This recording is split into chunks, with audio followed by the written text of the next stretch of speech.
Hey guys, Apprentice Alex here, and today I'm going to do something new to me, but not that uncommon in the broader YouTube space. I'm going to review a couple of HEMA products. Specifically, I'm going to take a look at two mass market Kriegsmessers. Kriegsmessers are a couple of among my favorite blade types. I really enjoy Kriegsmessers. I think they're really cool. I think they combine a lot of elements of various other types of swords that I like. So yeah, let's take a look. We've got two here, like I said. One is from VB, the other is from Siggi Forge. Both of these are popular makers within the HEMA community.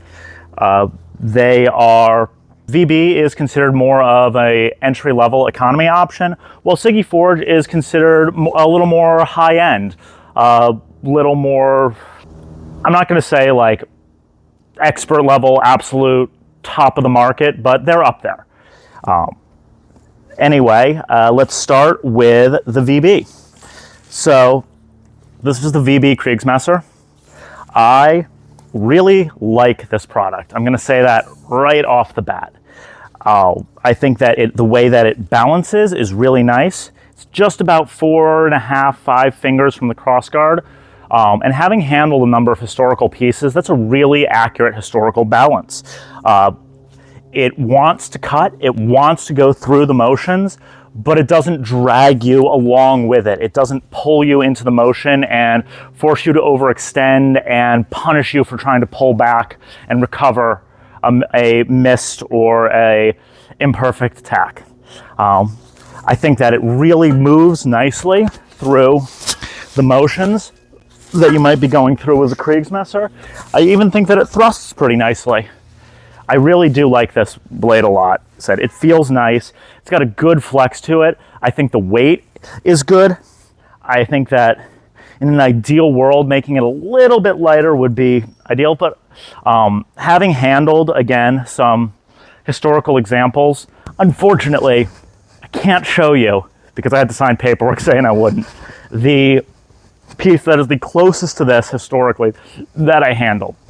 I will throw some pictures up of me holding some historical and handling some historic examples, just so that you can see that I'm not blowing smoke out of my ass about having done some of these, having encountered some of these artifacts.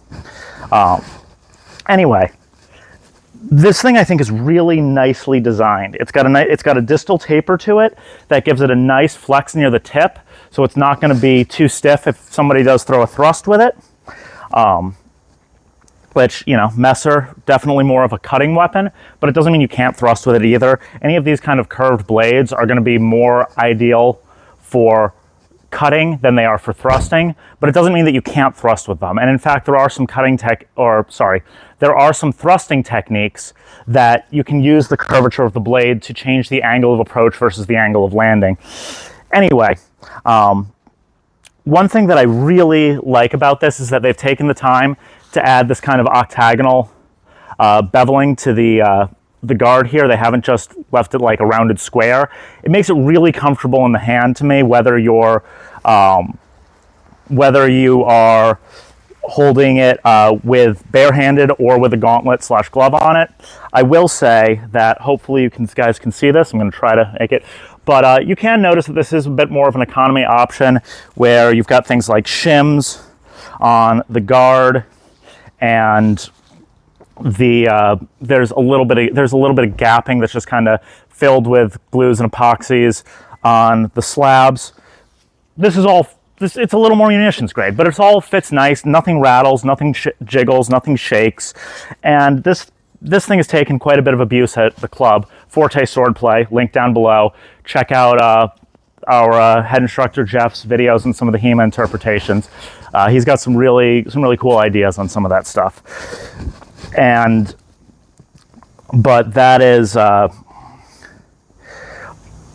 think that design-wise, VB's done a great job with this. I think that especially, again, being that they're a little bit more of an economy brand, I think that their fit and finish and assembly is perfectly acceptable for the kinds of prices that they're charging for these.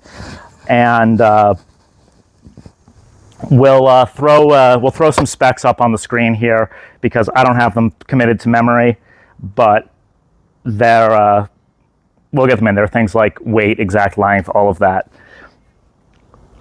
Again, very basic steel pin stock. You know, the wood isn't super finely polished or finished. There's a little burning from the sander on it. Things aren't completely perfect. That being said, I think from a functional standpoint, this blade is an absolute knockout. Before we go, one thing that it can be difficult to find on HEMA equipment is Rockwell hardness, which is how hard you make the steel. Different steels have different ideal Rockwell. There's always going to be a trade-off. Flexibility can come at the cost of rigidity. If you go too rigid, then you can become brittle. And different steels have kind of different ideal ranges. Anyway, let's grab the Rockwell files. If you don't know what Rockwell files are, they're these little calibrated files. It's a good baseline idea of how hard a piece of metal is. It is admittedly an imperfect way of testing. It will only tell you the surface hardness, so if there is flaws in the heat treatment throughout the blade, the Rockwell files are not going to reveal those.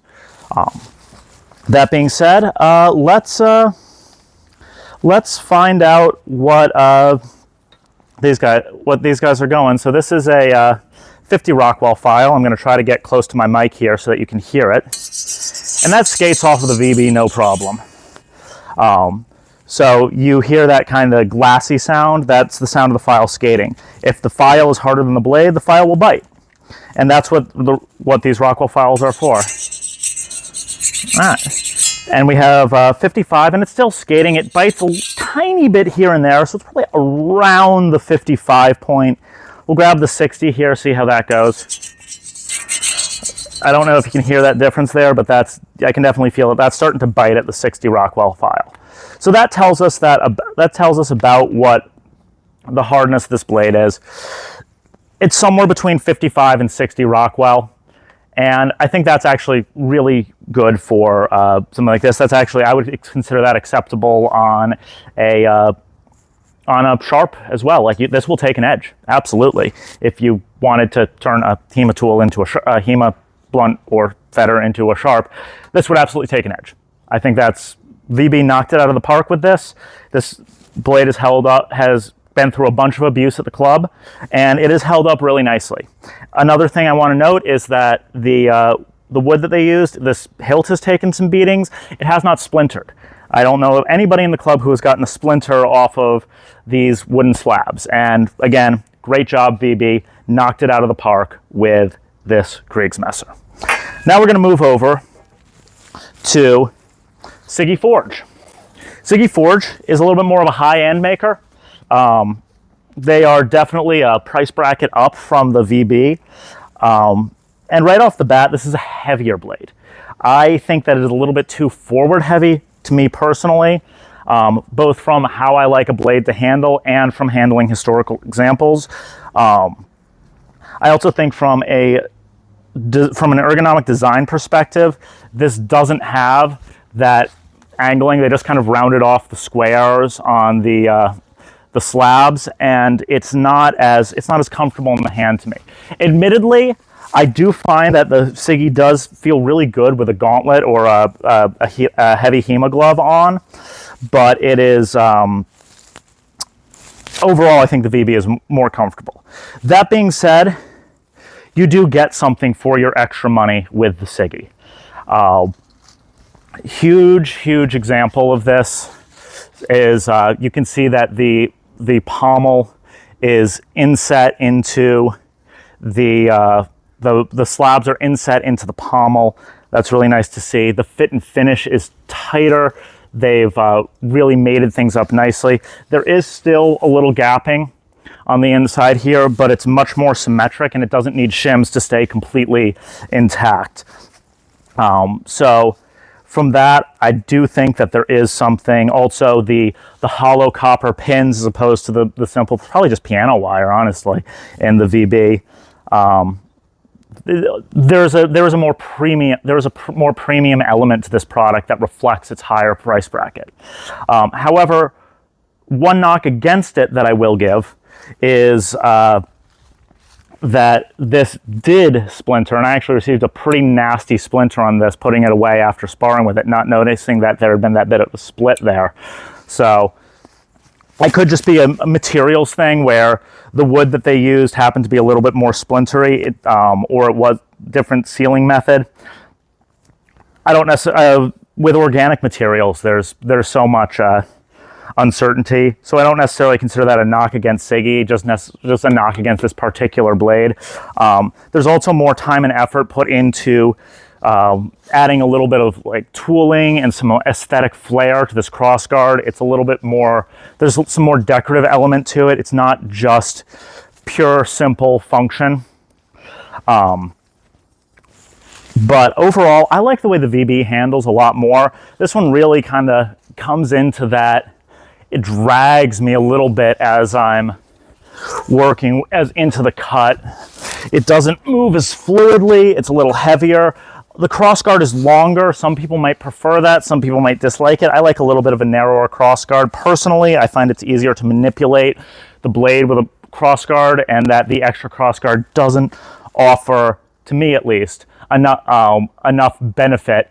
But that's a personal preference, not any knock against it. Again, in terms of quality, the Siggi is in terms of quality of fit and finish, the Siggi is a step up from the VB.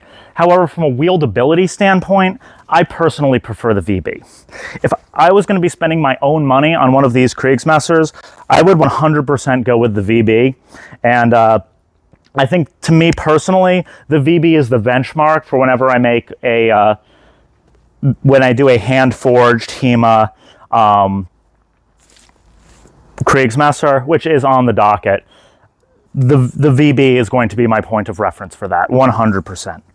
Now, do I think that...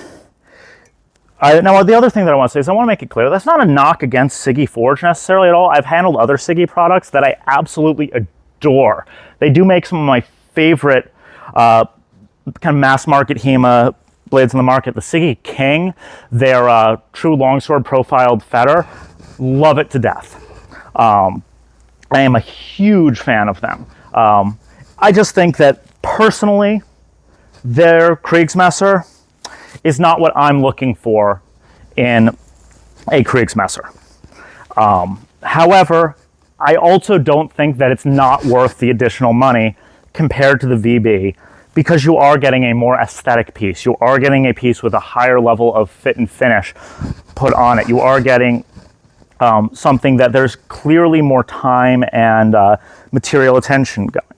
Let's check the Rockwell hardness before we go on. We'll start at the 50 again. And that skates with 0 issue. Go up to the 55. Once again, skating like glass. 60. Still skating. That's impressive.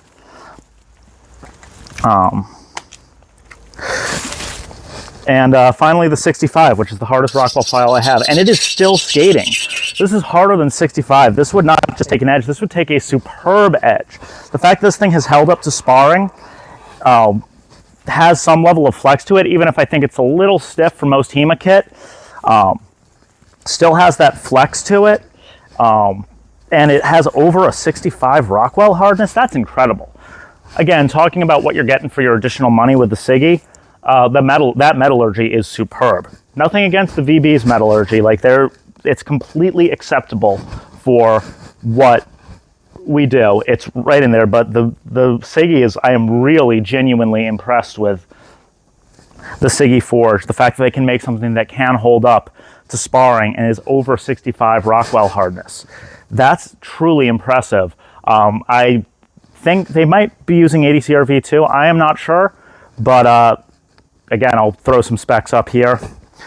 And just as I did here, the Siggi definitely balances out a little further out. It's a full 5.5 finger from the crossguard. It is a little heavier overall. And I think I've said my piece on it. Again, if I'm going to recommend one of these personally, I would recommend the VB. To me, the VB is much more of what I am looking for when I am looking at a Kriegsmesser. but I did want to make clear some of the things, the additional things that you're getting out of the Siggi for your money. And I do also want to note that there are other products that, and me personally, I don't think that the Siggi Kriegsmesser is for what I look for, worth the additional money over the VB. However, I'm not everybody. One of the instructors at my club, he prefers the Siggi. He likes the substantial feel of it. He's a bigger guy. He doesn't have the issue that I do with it feeling like it drags him along. He feels like it moves really nicely, and he likes the way that it places. So I would say that, again, personal preference is going to be a thing. I would recommend, if somebody asks me for a recommendation on a mass market Kriegsmesser, VB to me is the way to go. If you're asking me about other types of products, Siggi is definitely a brand that I want to make it clear that I think has done some amazing work and has some amazing products on the market. I'm usually not a fan of like super ultralight, ultra flexible blades, but the new Siggi ultralights I actually like quite a bit, especially for what they are. They are easily the best ultralight style blade that I've handled. I really prefer them to the, I think it's the Regenier Paraschwarz. Anyway, that's a video for another time. And I think that, yeah, that kind of wraps things up nicely. Of my first HEMA gear review. I hope you guys like this. I'll try to grab some little clips of sparring and whatnot, because I think I have videos of sparring with both of these. I know I have video sparring with this one. It's in my shorts somewhere. Anyway, I think that it's great that we have options on the market as far as this stuff goes. And if you want something fully custom, of course, feel free to reach out to me.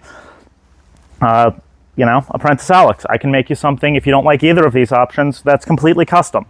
Or if you want something like that combines the best of both worlds, as it were.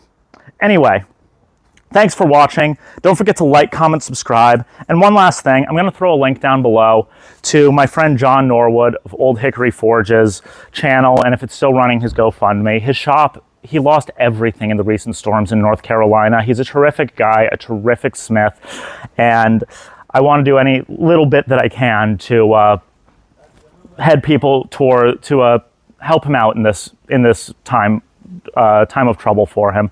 Help him get back on his feet, even if it's just going to be, you know, subscribing to his channel and watching a couple of his videos to make sure that he stays alive in the algorithm. Thanks again for watching, and until next time, keep fighting. I don't know. I don't have a good one. Have a good night, everybody.